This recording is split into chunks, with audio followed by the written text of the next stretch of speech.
Crank it.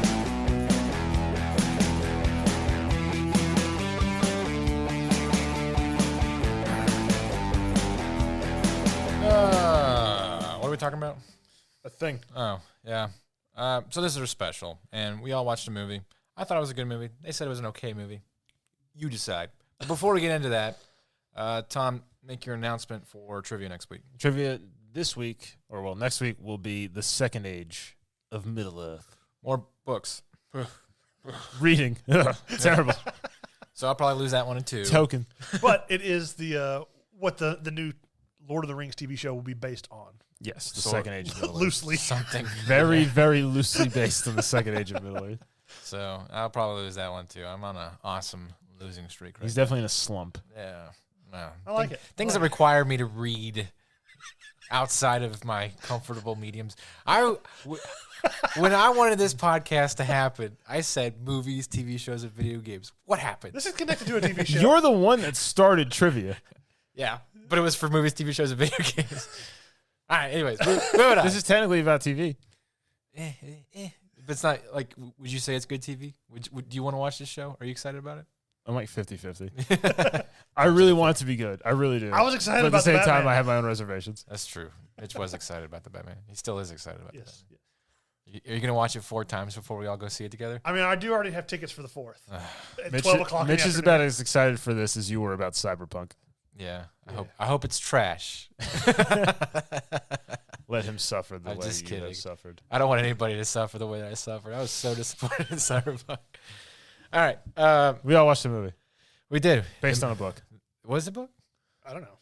I think it was I thought it was a movie back in the day. Like way It was a back. movie back in the day, but I think it was a novel as well. So the movie is called Nightmare Alley. Bradley Cooper. Yeah, starring Bradley Cooper. It's got Kate Blanchett, Willem Rooney Dafoe. Mara, Rooney Mara. It's got Hellboy's in it. Ron Perlman and and a midget. yep. It's got somebody else in it. Oh, the dude from Cloud Atlas and Harry Potter. The guy gets his nose punched in. Wasn't he in it? The guy who plays Pete. They have the guy from Mindhunters. That's his henchman. Yeah. But the other dude. Oh, yeah. He's kind of like that shady business guy from Killing Them Softly. Maybe. Yeah. I don't know. We should probably look up the. And he was like a bad guy from he was like the DA or whatever from Jack Reacher with Tom Cruise. Talk about Guillermo del Toro for a second. He is a man. He is. Who made Pan's Labyrinth. He made that. He does movies. He also did The Wolfman, like the most recent one, didn't he? It wasn't good. Did he do the one with Benicio del Toro? I think that's the one. I thought he Him did. and Anthony Hopkins. I don't know if he did or not. It wasn't a good movie. Let's look at his history. The one with Lon Chaney Jr. and Claude Rains is vastly superior. He did. Okay, apparently I have to subscribe. All right. He's Pan's Labyrinth, Hellboy, Nightmare Alley, The Devil's Backbone, and I have to pay more money to find out what the rest of them are. Everything requires money now. Except our podcast. Oh, my God. Our podcast is free. Well, anyways, Pan's Labyrinth was great, but I think that this is the best movie that Guillermo del Toro has ever done. I love this movie. I liked it, but it was a slow I like those movies. burn. I know you do. It's just to settle in and kind of sit back and observe. My only two. So, Tom, go ahead and give a synopsis of the movie. Well, it takes place for what's his name? Bradley Cooper's character who plays Stan Carlisle, has a bit of a shady past. Yeah, I would say I don't want to delve too much into. I think we can. I think we can go ahead and talk because the movie's been out. It's been on streaming service. It's on Hulu and HBO. Mm-hmm. So let's just go ahead and spoil it. Let's talk about all the So in the fun beginning of the nuances. film, you see him dragging a body, putting it in the floor, lighting the house on fire, and Yeah. then dipping out onto a bus. Yep. And at first when I was watching it, because I didn't know anything about the story, I was like, oh, what is he, like a serial killer or something? He's Right, doing bad stuff. And then he ends up in a town, follows a midget to a circus, and then somehow ends up with a job with Willem Dafoe.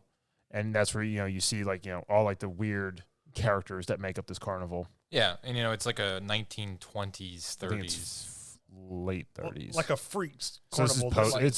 it's later in the Yeah, Depression. so things It's are very right before World War They don't II. have human rights and stuff like that. Yeah, back like they then. have like the geek, and you're just looking at this broken man, and Yeah. you're like, that's terrible. Well, I mean, basically, it was one of those shows that takes advantage of people's deformities and stuff like that, and calls them whatever, to make it a spectacle. Right.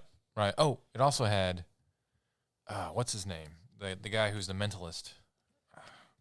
Keep talking. I'm gonna get the IMDb going. Oh, the blonde guy? No, the one that was teaching him That teaches him how to do the. Yeah, the guy who plays Pete. Yeah, that's he Pete. might be. You remember him from A League of Their Own? Because he's the guy who takes over the league and kind of creates it and sells it later on. He's also in the LA Confidential. Do you know who's the geek? No. The Peaky Blinders guy, like the older brother. Oh yeah, I thought he looked familiar. Yeah, LA Confidential. David Stratham is his name, and Richard Jenkins is the guy who gets his nose punched in. He's not British. He's from a movie like Burn After Reading and stuff like that. Yeah. It's also got Toni Collette, which was the Hereditary horror movie. She was in that. Yes, that's Baba. What's that movie? Baba Yaga. What's the movie where Babadook? Babadook? That one. Yeah. Babadook. Yeah. So Bradley Cooper's character, he ends up at this carnival and ends up taking employment. Kind of learns a little bit of the ins and outs of the carnival game, and then he meets Pete and was it Zelda or Xena? Xena Crumbine, who kind of run this mentalist con, and he has like this book that pretty much they're very much against like using all of it because it eventually just leads to ruin and destruction for whoever really goes into it. Well, they've decided that you can never give somebody hope, Or like they do like the spook show, right? Is what they call it. Yeah, if you take it too far, then you're putting a person down this. I understanding that there's somebody that they've wronged that is dead, trying to communicate with them so they can feel better about themselves. Well, because essentially, I mean, what you find out in the movie is it messes with people's sanity in a way. Right. Yes. So they said, you can't do that. And in fact, they go so far as to have that person come back to their house after the show and they pay them off. Yeah. Essentially. Just set them on like, hey, it's just a show. Right. Yeah. Because it's all based on like this very clever word game. Right. Where like the assistant says like X amount of questions, but each word has a meaning. Yeah. So like, it's about this, focus on concentrate. details. Concentrate means that it's like got minutia details, so. Like engravings or et cetera. So he watches the show, Pete's a drunk, and then eventually, he asks him for a drink and he doesn't drink. So Bradley Cooper brings him the other bottle, whether on purpose or by accident. I was going to say, is this a spoiler? Yeah, we can talk about spoilers. Okay. Actually, because was it an accident or did he do it on purpose? I don't know. It seemed like a little bit of both. Maybe. Yeah. I think he genuinely liked those people, but okay, so here's the thing. Bradley Cooper's character, after leaving, once you find out that person that he killed in the beginning was his father, right? And he burns the house and moves off to a new life. He's a vehement, not sobriety kind of guy. He never wants to have anything to do with alcohol. But will chain smoke his entire life. Right. But the second that he gets a taste of alcohol from that infamous kiss from Kate Blanchett, she kisses him and he tastes the alcohol on her lips. That's what sets him off on a downward spiral, which is foretold with the hangman thing and stuff like that. I think he was on the downward spiral right before that. I think that's the beginning of the end. I think that's what shoved him right over the edge. Right. Though. So I think that before then, he still was trying to have a sense of morality, especially with Rooney Mara's character, that he was trying to live a better life and whatnot. But the money, the greed from the spook shows and stuff like that he was doing, because he goes to, he inevitably once Pete he ends dies, up in Buffalo. Yeah, and him and her, they run off. He takes the book. Yeah, and it's like 2 years go by, and he's like a successful mentalist, and they have like their big show and like primetime clients, tuxedos and coats and ties. Right. And they're doing the whole, thing. And he embarrasses the hell out of Kate Blanchett in front of everybody. Yeah. Yes. That was fun. That was wild. That was great because she deserved it. she was asking for it. Yeah. Yeah, but she gets her revenge. So. She does. But yeah, and then so he starts having an affair with Kate Blanchett because she's a psychiatrist. Yeah. And she has all these information on all these high up people in the town. All the wealthy. All the city's elite. That come to complain to her about their problems. So she kind of feeds him information. In exchange, Bradley Cooper gives her information about himself. Yeah. And he does it very reluctantly so. And then, so he's the richest guy in the world apparently, which is, what's his name's? It was like Richard Jenkins. He was Ezra Grindle. Ezra Grindle. Yeah. He is this like hermited kind of, I don't know what he's rich off of, but he's super rich. Mhm. And he has done something wrong involving his daughter that has died, and he feels bad by that. That was his wife. I think it was his daughter. Yeah. And he feels bad by that, so he tests with a lie detector Bradley Cooper's character, Stan, to see if he's real or not. And somehow he cons his way out of actually being tested. Because he starts to fail the test, but then he's like, "Oh, I feel something." Yeah, you know. yeah. And then the guy buys right into it. Yeah, you know, because like they said in the movie, like if they're desperate enough, you're just well, because he knew information that there's no way he could have known outside of them knowing that someone told it to him. Mm-hmm. So the long con is that he's going to get Rooney Mara to play his dead daughter coming back from the dead, and she's covered in blood, whatever. And so when she does it, he wants her to come from a distance and then like see her. And it looked really good how she first showed up. I was like, wow, I could see why the guy's going to buy into it. Mm-hmm. But Bradley Cooper didn't take into consideration that character for Richard Jenkins, and even I didn't take into consideration that he's going to try and run and talk to his person, get close. Yeah. And then once they do, he sees that it's not her, you know, and then it all goes to hell at that point. He slaps her. Well, because as he was talking like to her or to him throughout the time, I was like, he's gonna try and get close.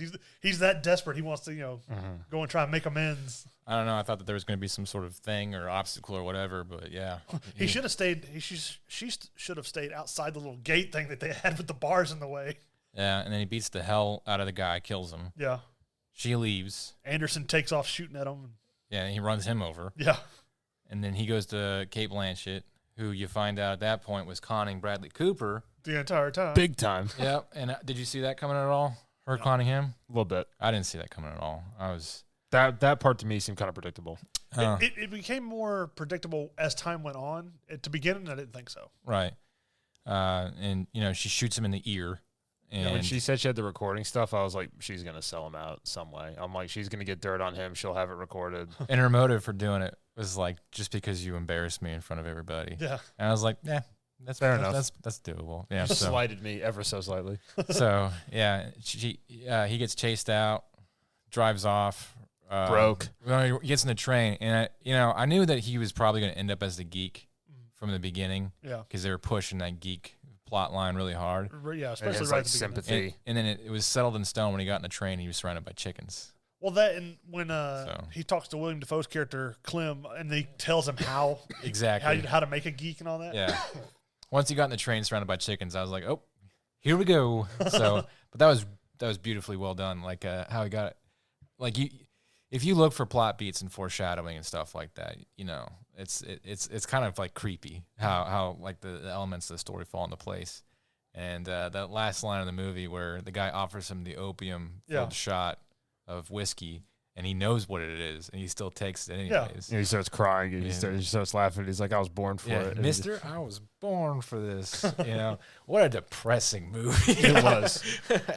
Because like the whole time, I'm like, I'm not rooting for Bradley Cooper. No, he's a dick. It's like you're mean, you're dumb, you're being vindictive, you're manipulating people. You know what you're doing the whole time. It's like, I'm not rooting for you. No. Although I do wish I had that ability as like the mentalist to just look at somebody and be able to tell instantly all these things about them. Yeah, when he sees Bobby, whatever that character's name, Bobby Singer, but whatever he was in the Sheriff Jedediah Judd. Yeah, I was like, why am I looking at his shoes? And then like he explains like you have an ailment, you have a condition, and then you find out that it might have been like polio or something, but it was enough to push his motive to get the cop to leave him and stuff like that. Mm-hmm. But it's sort of like the callous is like where Bradley Cooper thinks, all right, I can do it because he did it on the fly under pressure perfectly.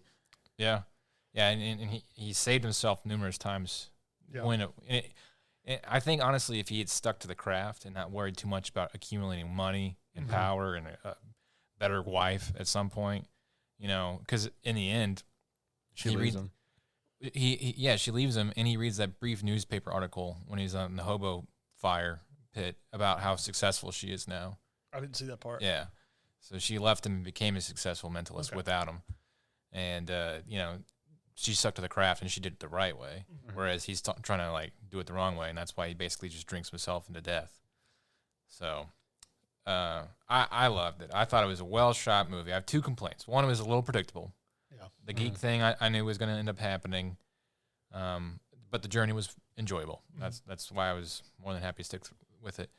And 2, the camera movement was a little over the top for me sometimes. I feel like Hollywood cinematography has to constantly be moving. Especially the beginning sequence where they go after the geek that escapes. Yeah.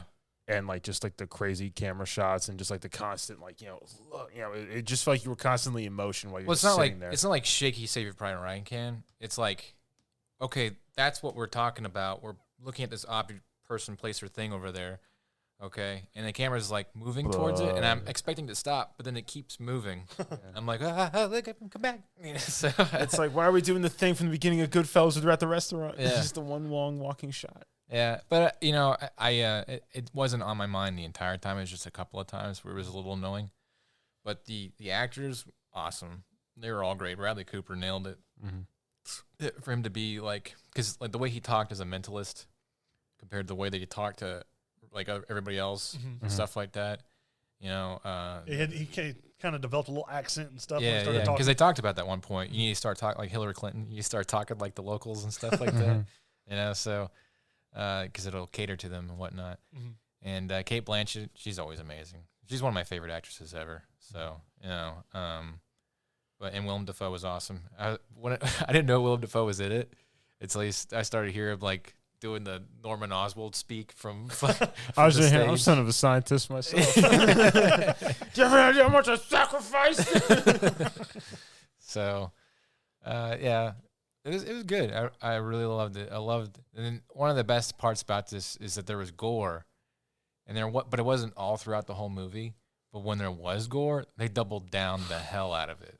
Like when Bradley Cooper punches that guy's face, his nose is ripped off. Yeah. And his face is all mangled and destroyed. And he goes later to the mirror and pushes some nose bone out of his knuckle. Yeah. Just to give you a sense about how ruthless this guy is. Well, that when he runs over the guy with the car, you see like blood seeping out onto the snow, but the guy's like limbs are like sideways. Yeah, the top of his head's like flopping off and stuff like that. Doing like the Peter Griffin fall. Like Yeah. Well, and that's Guillermo del Toro for you. Like he just wants to punch you in the face with every image that there is on his movies. Look at it. Look at it. It's just so wild. But it was a great story. I love the whole geek sideline of all that stuff. And the one thing I still don't understand is like, what was the whole point of like the baby in the jar that they kept talking about? It had like the extra eye. I think that there was a underlining semblance of that magic could be real. Okay, but it's too dark and too spooky to kind of like mess with. Because the tarot card thing where she was Pete's wife Zena. Yeah. When she was saying, these are real and you don't want to mess with them. And, and they predicted what happened to him. Yeah. But well, then he turned it upside down. He was like, no, I make my own fate. Yeah. And he didn't. He got screwed for it. And I think that baby was like kind of a way of saying something like, there are forces out there against your wills and stuff like that, that you can try and be a captain of your own destiny. You can try and master. But you won't be able to. Yeah. So one thing I found kind of funny was like out of the whole movie, like Xena and her husband, they're like happily married and everything. But then in the one bathtub scene, she's like grabbing his junk. I'm like, the rest of the movie, they don't address it at all, or like nothing happens. Yeah, I don't know what that's about. She's like, "What's up, naked Bradley Cooper?" Yeah. Yeah. She improvised that scene and they left it. Yeah, I guess. And he's like, "I need an adult." Yeah. But it was the set design and all that stuff. Like it felt dirty and grungy. You know, that like just after the Depression kind of feel of a traveling circus. I liked where they knew the stuff was illegal to exploit people like that. Right. So when Jim Beaver, the guy comes up, the Jedediah Judd. Yeah. When they arrive and they're coming up, they're like running around hitting signs so other signs fall down in front. And Right. stuff. Right. I thought that was funny. Yeah. It was wild. I really enjoyed it. I hadn't seen a movie that I liked that much in a minute. So, I don't know. I gave it a 9 out of 10. I'm sure you guys gave it a little bit lower. I'd probably give it. Say probably an 8. Yeah, I think say an 8. So it gets an 8.5 overall. Yeah, it was almost 3 hours long. Yeah, it was a long movie. I don't it was know. like two. I think it was like 2 hours 45 It minutes. flew by for me. I just enjoyed it so much. Yeah, I mean, it wasn't a bad movie. It's just It was kind of slow. No, no. But It's it was slow, but it was interesting. They just Guillermo del Toro has 2 versions of it in theaters. Oh. He's got the one that we watched, the colored one, and then he released a black and white Oh, he one has, okay. 2 weeks later. I haven't seen that one. He thinks it's preferred that way. I just have a hard time with black and white sometimes. Yeah. You know? So that's just me. I'm a stupid millennial or whatever. So, but yeah. Was there any specific parts of the movie that jumped out to you that you were like, wow, or I really like that, or? It would probably be like when they were doing the thing with Kate Blanchett, where he knows what is in there without having his wife's help. Yeah. He can still pick the little things about her. Yeah. Even though, she wasn't really giving any signs; she was just standing there. So. Well, he does explain at some point when he meets with her in her office, he's like, oh, this and this and this and this. And you're single, beautiful lady. Yeah, your purse was like weighted at the bottom. You're carrying it with your elbow bent and not straight out because implying it's something heavy. Right. All those kind of scenes where like you don't even notice it until he points it out, and then it's like, oh, well, I guess that makes sense. I like those kind of scenes. Those were cool. Yeah. It's almost like Sherlock Holmes kind of stuff pointing out. Yeah. Yeah. And it wasn't over the top. It Yeah. was just science. Like you could tell if somebody studied it long enough, they could figure it out. So, what about you, Tom? Was there anything specific jumped out to you? I just think it was a good modern movie, but it made it feel like it was an old movie. Right. Like that kind of golden age of Hollywood kind of feel. Right. With how it was paced, how it was written, the set piece. Everything looked very, very authentic.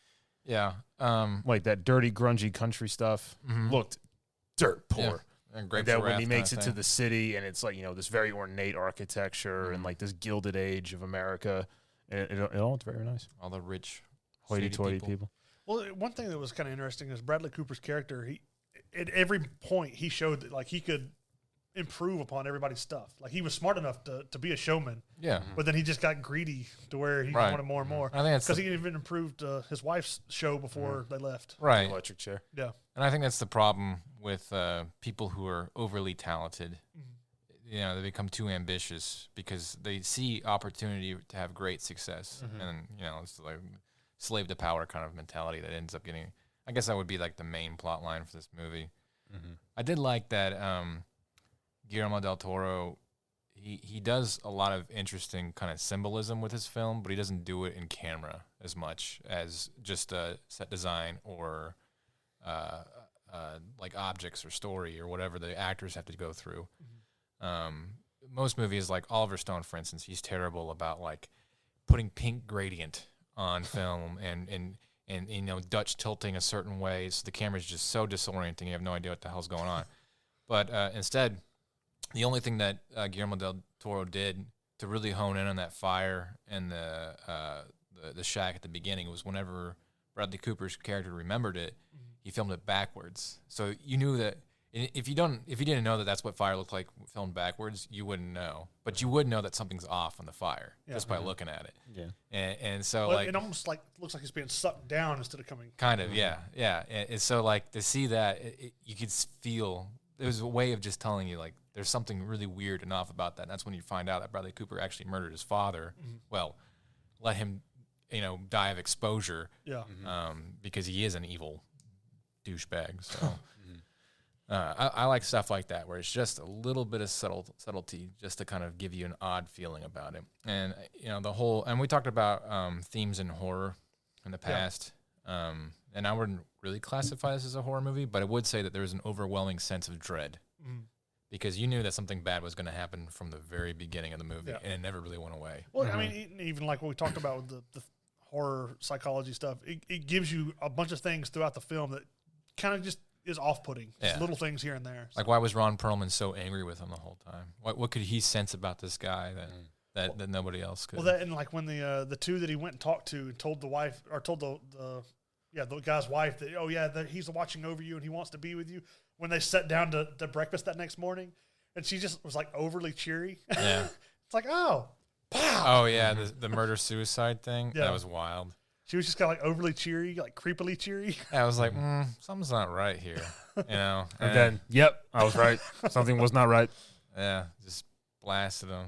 Yeah, and I guess that's the message. You give people too much hope about certain things like that, they're just going to kill themselves.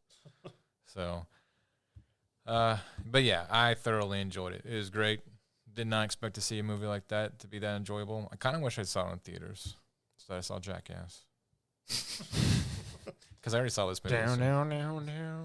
So it tells you my, creative, critical. He'll watch taste. one of the best movies he'll probably see this year on in the comfort of his own couch. But he'll watch a Wiener Fest in a theater with other people. Retroactively, I wish I had flipped the venues. Because would you rather watch Jackass at your house with your kids running around? No, I'd watch it when they're in bed or whatever. But when I went to see Jackass, because it was the only movie, because I'd already seen Nightmare Alley, so it was the only movie that I was kind of interested in seeing, and I just needed to get out of the house and watch a movie for a minute.